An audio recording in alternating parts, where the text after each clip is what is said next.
À Zintan, le silence n'est pas synonyme de paix, mais résonne comme celui d'un tombeau. Pourquoi a-t-on voulu éliminer le dernier pont entre deux Libyes, et qui tire avantage de ce crime soigneusement dissimulé? Dans la nuit glaciale du 3 février 2026, alors que la ville retient son souffle, 4 hommes masqués s'introduisent dans la demeure de Saïf al-Islam Kadhafi. Avant même leur arrivée, toutes les caméras de sécurité sont méthodiquement neutralisées. Aucun témoin, aucune trace, juste une obscurité parfaitement orchestrée. Pour mieux saisir la gravité de l'instant, imaginez la scène. Des rues désertées, des lampadaires vacillants, et cette tension électrique que seuls ressentent les peuples habitués au danger. À Zintan, l'habitude du conflit n'a jamais éteint la peur. Ce soir-là, même les chiens errants semblent fuir l'invisible. Saïf al-Islam, héritier d'un passé complexe et porteur d'un espoir d'avenir, n'a pas péri sur un champ de bataille. Il a été exécuté dans l'ombre, chez lui, loin des regards, comme si l'objectif dépassait la simple élimination d'un homme. Il s'agissait d'effacer tout un héritage.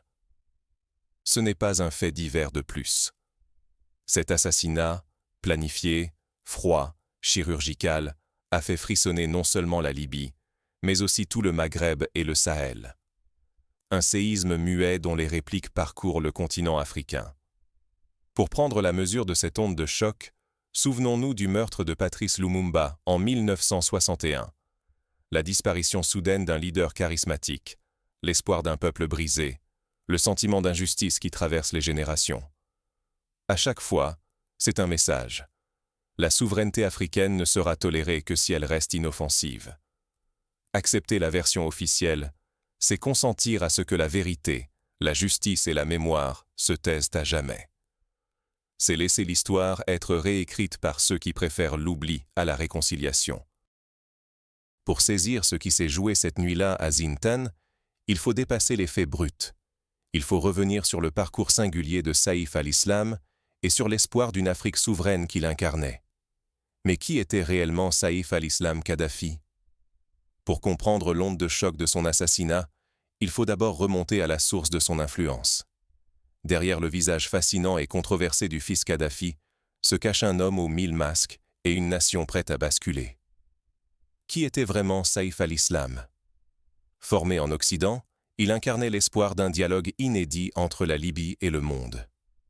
Diplômé de grandes universités européennes, il maîtrisait la langue des puissants, sans jamais trahir la légitimité de ses origines.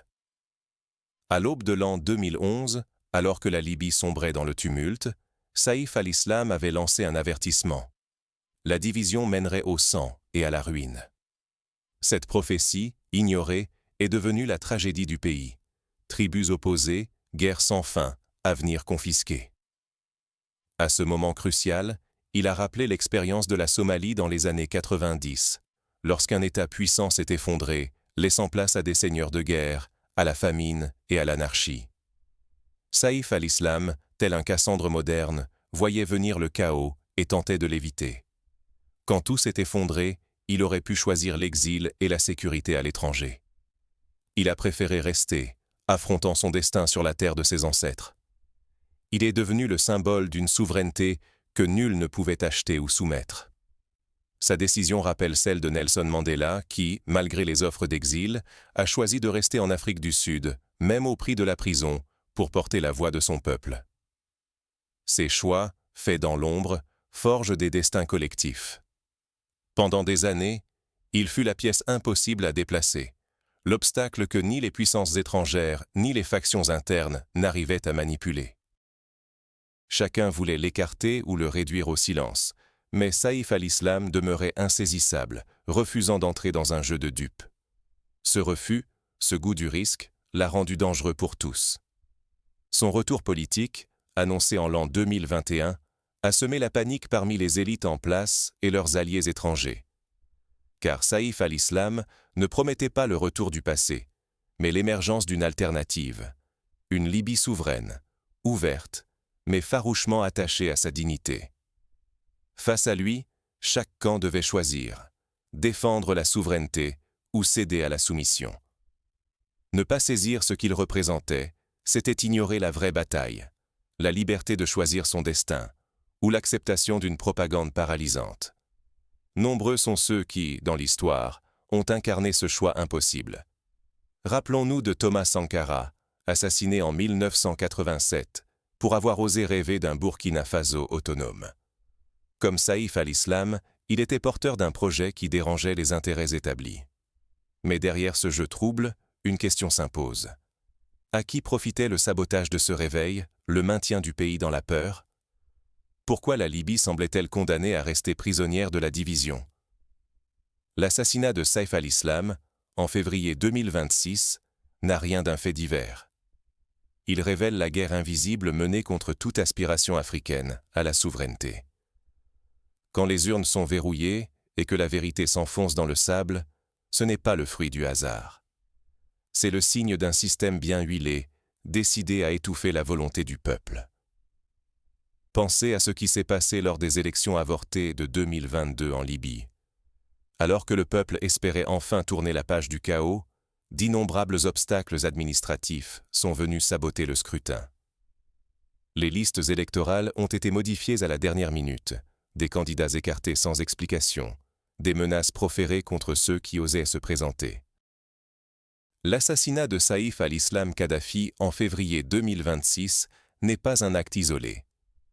Il s'inscrit dans une longue suite de sabotages méthodiques, élections gelées, procès biaisés, lois inventées pour barrer la route à toute reprise en main nationale.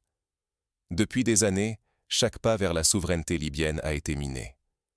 Les scrutins sont sans cesse repoussés, noyés sous des procédures absurdes ou stoppés par des prétextes juridiques. Les opposants deviennent des criminels, les preuves sont trafiquées, la justice se retourne contre le peuple. La disparition de Saïf al-Islam garantit que la Libye reste morcelée, une proie facile pour ceux qui convoitent son or, son pétrole, ses richesses. Privé de figure fédératrice, le pays demeure fragmenté, vulnérable à toutes les manipulations extérieures. Ce scénario d'effacement n'est pas nouveau. Il répète les tragédies de Patrice Lumumba, de Thomas Sankara.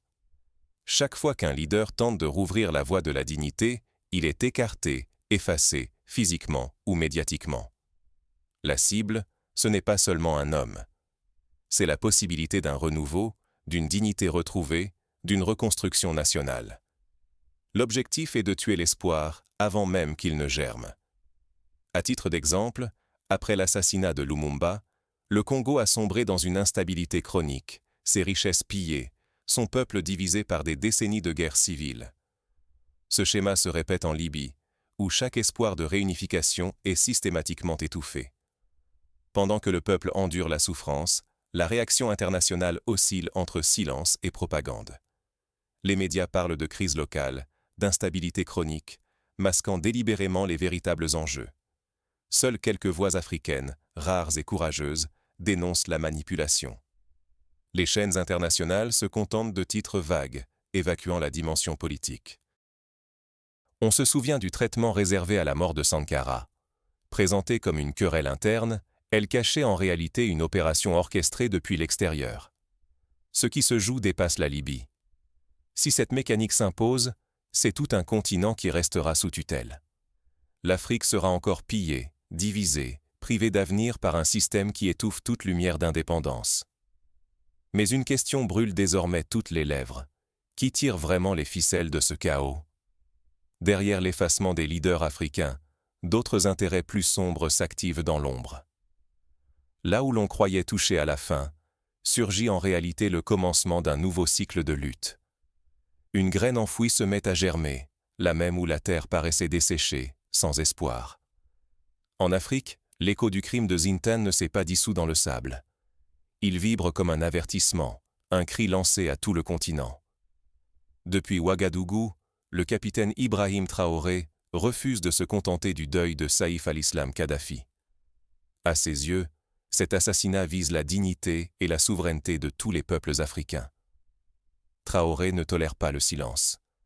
Il voit dans la mort de Saïf non un acte isolé, mais un signe d'un projet de domination bien plus vaste, qui menace tout le Sahel. Il brise l'omerta, expose des complicités occultes et fait de cette disparition un miroir tendu à l'Afrique entière. Qui tire profit du désordre? qui s'acharne à étouffer l'unité et l'émancipation. Cette lucidité, Traoré la partage avec une nouvelle génération de leaders. Ils ne se font plus d'illusions. L'ennemi n'est pas seulement aux frontières, mais aussi dans les récits imposés, dans les alliances factices, dans les promesses creuses. Femmes et hommes s'engagent, non seulement pour défendre leur terre, mais pour reconquérir le droit de penser, d'imaginer et de raconter leur avenir.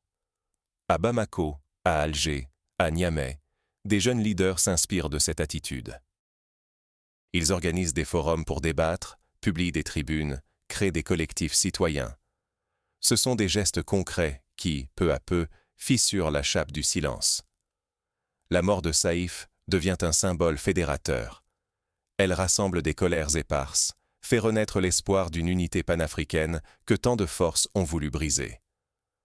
D'Alger à Bamako, de Lomé à Tripoli, le nom de Saïf circule comme une graine de résistance, nourrie par la mémoire et le refus d'abdiquer. Un basculement profond s'amorce. La résistance ne se limite plus aux armes ou aux barricades. Elle se joue dorénavant dans la parole, dans la solidarité, dans la reconquête d'une mémoire collective. Les réseaux sociaux bruissent de voix qui rejettent l'oubli imposé. Les artistes, les intellectuels, les anonymes s'emparent du récit, contestent les versions officielles et transforment la perte en énergie créatrice. C'est ainsi qu'au Sénégal, par exemple, des rappeurs consacrent des morceaux à la mémoire de Saïf, associant son nom à celui de Sankara ou de Lumumba. En Côte d'Ivoire, des étudiants organisent des lectures publiques d'extraits de discours panafricains. Partout, la mémoire devient un champ de bataille. Mais la route reste périlleuse. Céder à la peur, ce serait accepter que l'Afrique revienne sans cesse au même cauchemar d'ingérence et de spoliation. Pourtant, l'histoire enseigne que tout deuil peut devenir mobilisation, si la colère s'accompagne de lucidité, d'organisation et de solidarité vraie. Voici le dilemme: céder à la résignation ou faire du sang versé la sève d'une renaissance.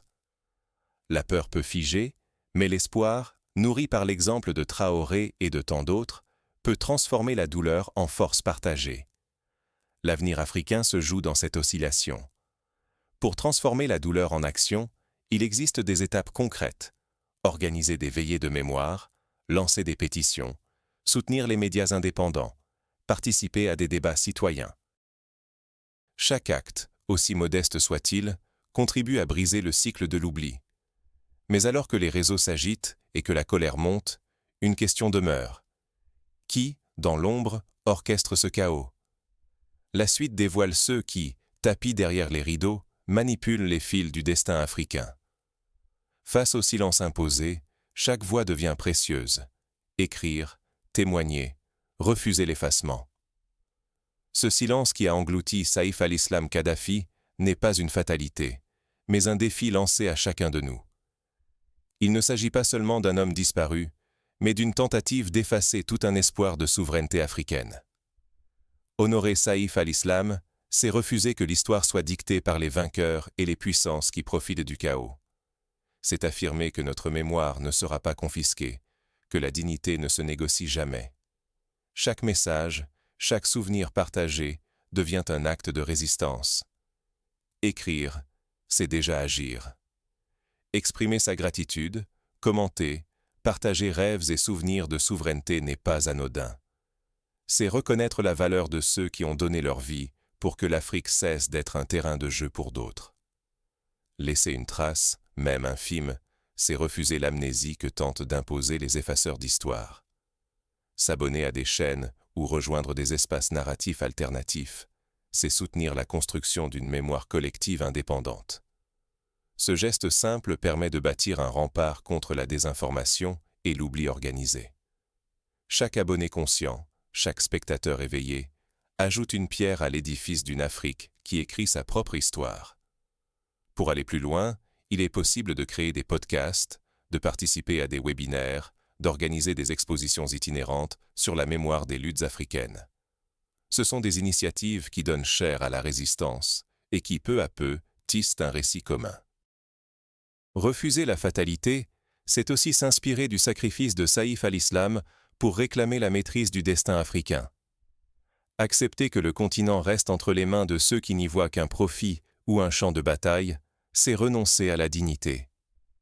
La vraie liberté, c'est le courage de revendiquer un avenir digne, même quand la nuit semble totale. La solidarité transcontinentale n'a jamais été aussi essentielle. La diaspora et le continent, unis par la mémoire et la volonté, peuvent briser le piège de l'isolement. Quand l'Afrique se parle à elle-même, quand ses fils et ses filles refusent le silence, aucune force extérieure ne peut effacer ses rêves. Il existe des exemples historiques de ce sursaut. Dans les années 70, le mouvement panafricain s'est nourri de la solidarité entre étudiants africains à Paris, à Moscou et à New York. Aujourd'hui, les réseaux sociaux jouent ce rôle, permettant à la diaspora d'amplifier les voix du continent. Ne rien faire, c'est laisser l'oubli s'installer. Mais chaque geste, un mot, un souvenir, un partage, défie les plans des effaceurs. Ensemble, nous pouvons repousser la nuit de l'oubli et raviver la flamme de la dignité. Il ne reste qu'une chose à faire, transmettre ce relais, porter la flamme plus loin. Où que nous soyons, nous pouvons choisir de ne pas détourner les yeux et de faire vivre la mémoire, pour que le sacrifice ne soit jamais vain. Pourtant, cette lutte pour la mémoire n'est qu'une étape. D'autres batailles attendent, et la vérité sur la disparition de Saïf al-Islam n'a pas encore été révélée. La question demeure, qui profitera du silence et qui osera briser le cercle de l'oubli? La page n'est pas tournée, c'est à nous de l'écrire, ici et maintenant. Fermer les yeux sur la disparition de Saïf al-Islam Kadhafi, c'est accepter que l'Afrique laisse effacer ses propres héros, sans un mot. Refuser ce silence, c'est rallumer la lumière de la dignité, non seulement en Libye, mais sur l'ensemble du continent. Ce qui s'est joué en février 2026 n'est pas un simple drame isolé. C'est un avertissement brutal. Tant que d'autres écrivent à l'histoire de l'Afrique, chaque assassinat planifié, chaque voix muselée, affaiblit nos peuples et leurs rêves. Ne pas réagir, c'est abandonner le continent à l'ombre, à l'effacement progressif de ceux qui portèrent l'espoir d'une souveraineté retrouvée. Mais il suffit d'un sursaut, d'une volonté commune, pour changer la trajectoire. La flamme de la dignité africaine ne s'éteint jamais vraiment. À chaque tentative pour l'étouffer, elle renaît dans le regard de celles et ceux qui refusent de plier. Jeunes, femmes, bâtisseurs, ceux qui savent que l'histoire ne se subit pas, elle se façonne. La disparition de Saïf al-Islam n'est donc pas une fin. C'est une page blanche tendue à toute une génération. Refuser d'en faire un simple fait divers, c'est revendiquer le droit de réécrire la suite, avec courage, patience et sans céder aux slogans ni aux injonctions creuses. La dignité n'a pas besoin de mots vides. Elle se transmet de geste en geste, de peuple à peuple. Ne laissons pas le silence devenir notre héritage. Chaque minute d'indifférence donne raison à ceux qui rêvent d'une Afrique divisée, soumise, pillée. À l'inverse, chaque élan de solidarité, chaque mot, chaque action pour la mémoire ravive une lueur que rien ne pourra étouffer. L'avenir du continent se joue dans nos choix, maintenant. Rester spectateur ou devenir auteur de notre propre histoire. La dignité africaine n'attend pas de héros parfaits, mais des voix qui s'élèvent et refusent de disparaître dans le vacarme du monde. Si ce message vous touche, c'est peut-être le moment de rejoindre ce mouvement silencieux mais puissant. Ensemble, écrivons la suite, loin des injonctions venues d'ailleurs, pour qu'un jour chaque enfant d'Afrique marche la tête haute, sans honte, sans peur.